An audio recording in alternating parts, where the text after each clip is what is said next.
In October 2006, two researchers published the proof of what Mr. Carnegie was talking about when he said that a person's name is to that person the sweetest and most wonderful sound in any language.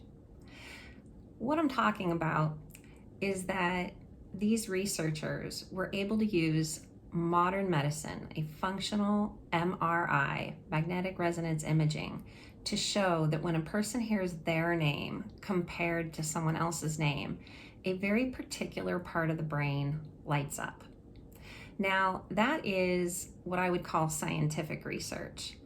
But what I've seen across my 8 years working with Dale Carnegie and what I've read from Mr. Carnegie's experience, even 100 years ago, people light up when they hear their names.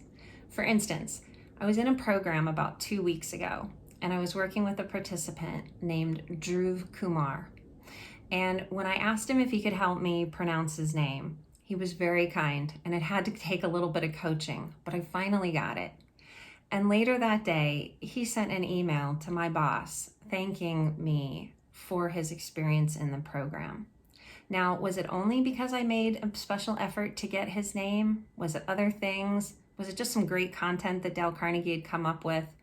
I can't say for sure because that was not a study. But just today, I was in another program with a participant named Tiade. I had worked with her in a program last week. It was wonderful to see her name pop up, and I hadn't gotten a chance to study her last name, so I didn't know it was the very same Tiade. But when she entered the room and got her audio hooked up, I said, "Hey, are you the same Tiade that took a program with me, Monica, about a week ago?" And she lit up.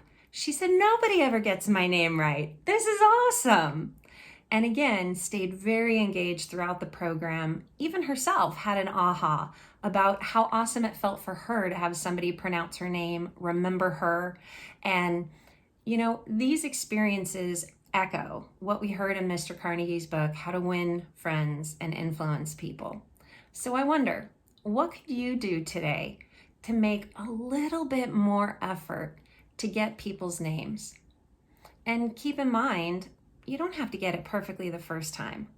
Sadly, I don't have much experience around the world, and I tend to brutalize names when I very first hear them. But I make it a habit to ask people to would you please coach me? I really want to say your name the way your mom and dad intended when they gave it to you. And that's a way that lets people know I really care about getting their name right, because it matters. So what could you do? Is it asking a question? Is it asking them to repeat it? Is it trying to embed it in your memory by trying to get to learn a little bit more about their name? Were they named after someone? Or could you ask them, if you hear them audibly introduce themselves, could you ask them, how do they spell it? Turns out there's a lot of different ways to spell different names. Either way you do it, we hope that you honor Mr. Carnegie's advice and the proof, and you start lighting up people's brains in that special place that is common when they hear their own name. Let us know how it goes in the chat. I'll look forward to seeing your responses.